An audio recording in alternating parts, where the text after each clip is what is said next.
Program Sinergi Pangpada Payu Gebrak Lapas Perempuan dari Rotary Club of Bali Bersinar bersinergi dengan Rotary Community Corps atau RCC of Lapas Perempuan dan DPD Perempuan Pemimpin Indonesia Perpina Provinsi Bali kembali menyapa warga binaan Lapas Perempuan kelas 2A Kerobokan, Kabupaten Badung pada Rabu 21 Juni 2023. Dengan spirit perempuan berkarya, warga binaan percaya ada sejumlah materi edukasi yang diberikan, yakni edukasi membuat kemasan produk yang menarik yang dibawakan Sekretaris DPD Perempuan Pemimpin Indonesia Perpina Provinsi Bali, Irma Lumiga.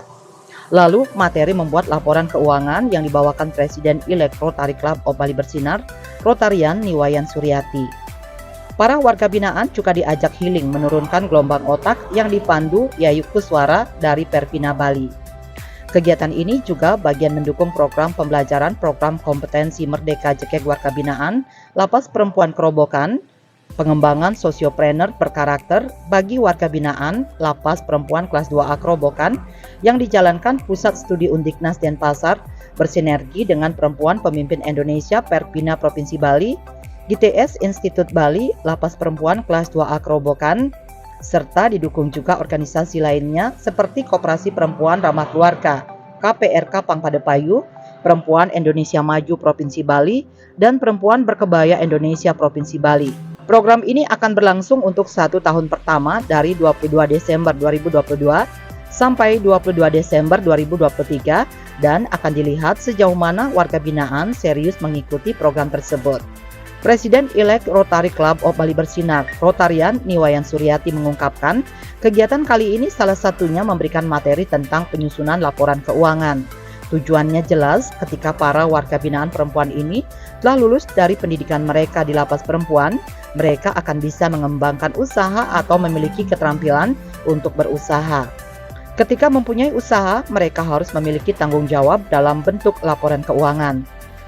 Dengan laporan keuangan ini, para warga binaan tersebut akan tahu bahwa usaha mereka mempunyai kinerja yang baik. Kemudian, dengan laporan keuangan tersebut, mereka juga akan mendapatkan kepercayaan dari pihak ketiga untuk mendapatkan modal untuk mendanai usaha yang dijalankan. Hari ini memberikan materi tentang penyusunan laporan keuangan. Nah, tujuan penyusunan laporan keuangan, kami berharap bahwa nanti ketika para perempuan yang ada di sini bisa keluar dari tempat belajar di sini, mereka nanti pasti akan punya usaha. Karena harapan kita mereka keluar dari sini, mereka punya keterampilan untuk berusaha. Nah, ketika punya usaha, mereka harus mempertanggungjawabkan usahanya dalam bentuk laporan keuangan.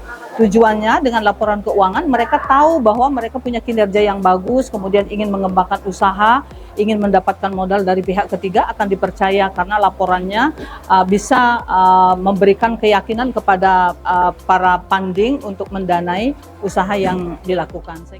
Salah satu bentuk laporan keuangan yang diajarkan yakni mengenai laporan laba rugi. Para warga binaan juga tampak antusias belajar dengan harapan besar ketika mereka sudah keluar dari lapas perempuan ini, mereka bisa mandiri menjadi wirausaha yang berdampak sosial. Seninya itu kalau yang di debit ini harus agak ke depan, yang di kredit harus diisi tanda ini. Tanda ini kalau di akuntansi dibaca pada. Jadi teh botol pada kas. Ini ditulisnya agak ke depan. Ini 3.000-nya ini ditulisnya agak ke belakang. Itulah seni pencatatan. Nah, nanti kalian catat apa yang kalian sudah lakukan. Kalau Komang menjual, kalau dijual lauk, nah berarti Komang akan dapat kas. Dibayar tunai nggak? Tunai, kas pada lauk. Kasnya misalnya 10.000. Ini lauknya 10.000. Jadi antara tulisan di sini dengan di sini, kemudian ini harus agak ke depan, ini harus agak ke belakang, tanda ini dibaca pada. Jadi lauk pada kas, gitu ya, membacanya lauk pada kas. Nah, itulah teori akuntansi. Pokoknya kita diajarkan dengan tanda-tanda, kode-kode yang tahu adalah orang yang terdahulu yang menciptakan akuntansi itu, gitu ya. Ada yang menciptakannya. Itu. Nah, kemudian laporan laba rugi. Nah, nanti kalau misalnya laporan laba rugi, kalau misalnya hasil penjualannya lebih besar dari biaya-biayanya pasti laba.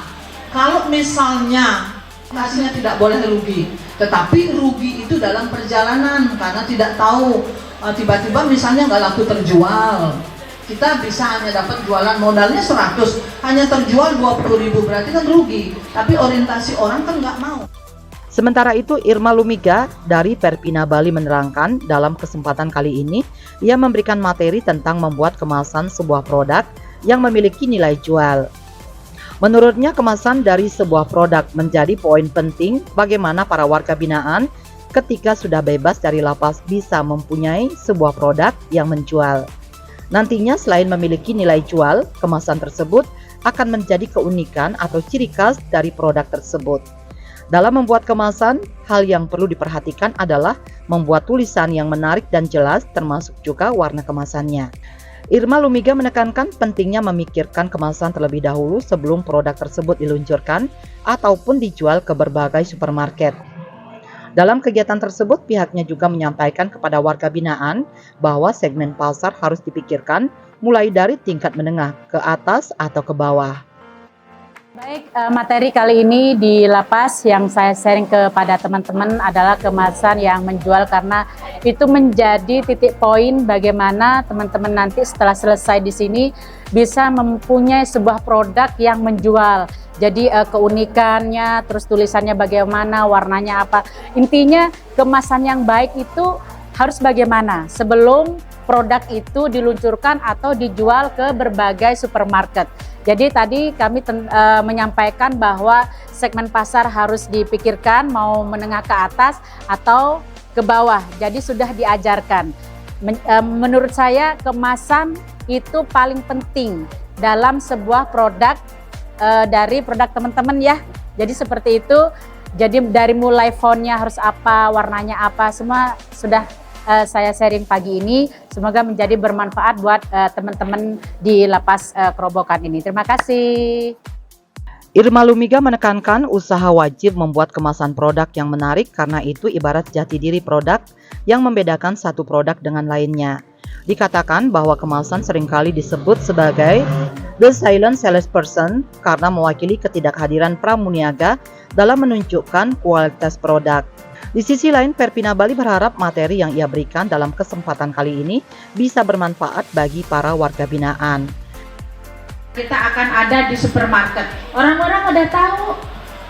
Oh, cari tempe tuh, tempe yang di ini di sana. Udah tahu dari sekian banyak pasti kemasannya berbeda.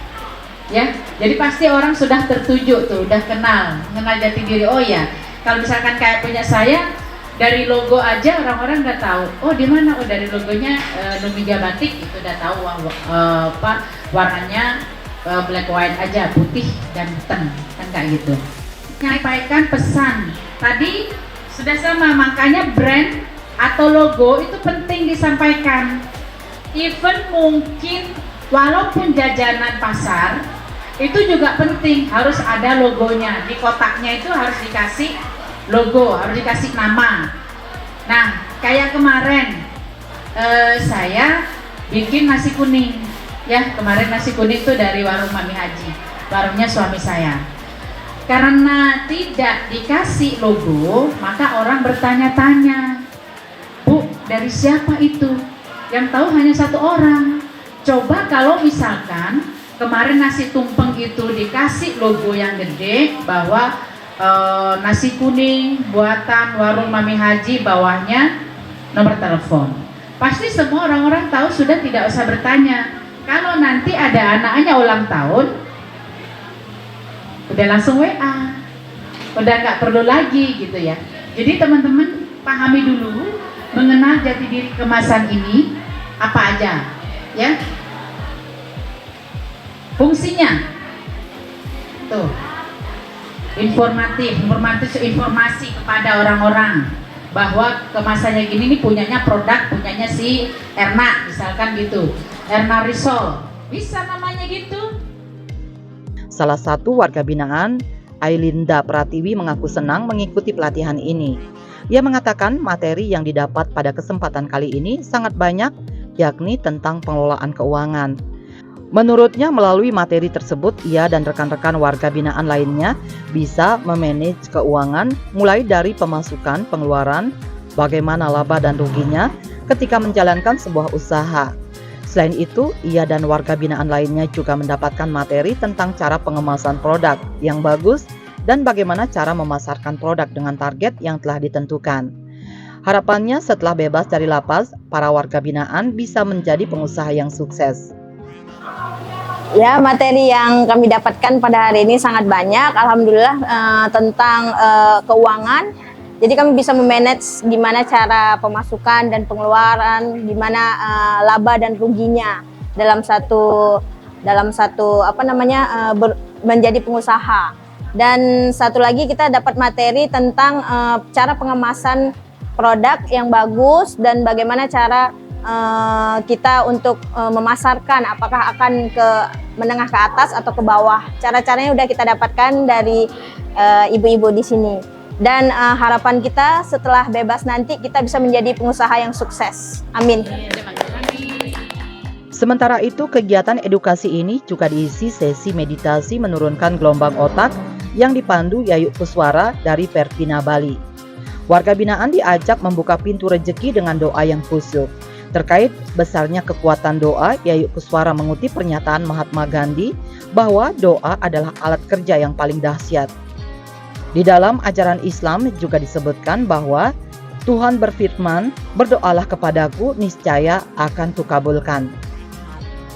Namanya itu apa? Gelombang otak apa? Kalau di kondisi itu?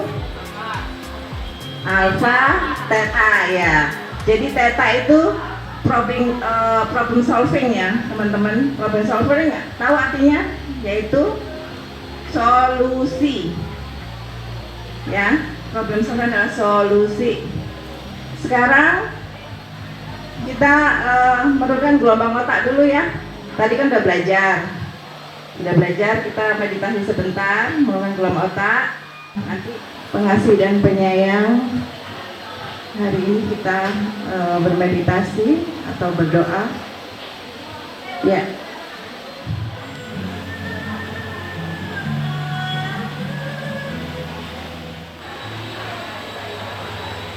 Tetap fokus pada sadar nafas. Muslim ya, memberi rahmat, jadi kita akan dikasih rezeki. Jadi dengan doa. Mahatma Gandhi berkata bahwa doa adalah alat kerja yang paling dahsyat. Kalau di agama Islam, berdoalah kepadaku, niscaya akan kukabulkan.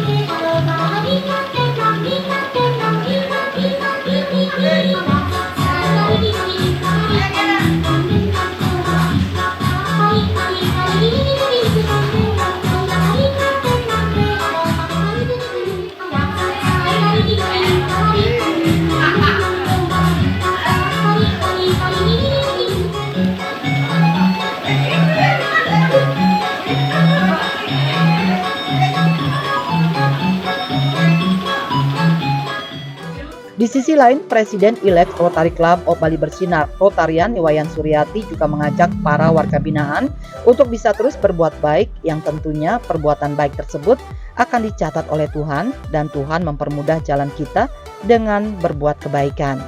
Dirinya pun meyakini bahwa warga binaan di lapas perempuan ini bukanlah orang-orang jahat, melainkan mereka hanya pernah melakukan kesalahan dan kesalahan tersebut diperbaiki saat ini dalam proses pembelajaran di dalam lapas perempuan ini. Tuhan pasti sudah mencatat satu kebaikannya. Terus kita untuk mencari kebaikan dari nilai dari Tuhan itu sangat sulit. Satu perbuatan baik hanya dicatat satu oleh Tuhan. Ya, siapa yang tahu bahwa nilai kita sudah dicatat oleh Tuhan? Kita akan merasakan, oh hari ini jalan saya dimudahkan. Ibu tahu Tuhan membalaskan kebaikan saya yang sudah saya lakukan hari ini. Ada yang bantu, nah itu Tuhan mempermudah jalannya. Tapi ingat, ketika kita berpikir jahat, belum berbuat jahat, Baru berpikir jahat Tuhan sudah mengingat seumur hidup. Apalagi kita berbuat jahat, ya. Nah, apakah kalian ini orang-orang jahat? Tidak, ya. Yang jahat itu mungkin orang yang sengaja membunuh gitu. Nah, itu mungkin jahat. Tapi kalau misalnya kalian ada di sini karena bentuk daripada usaha kalian, kan Tuhan tahu kalau kalian salah, kalian harus membayar kesalahan. Ada yang Tuhan maafkan, ada di luar, tapi ada di sini. Proses pembelajarannya itu banyak, ya. Apakah orang yang berada di luar lebih enak hidupnya dari kalian? Tidak.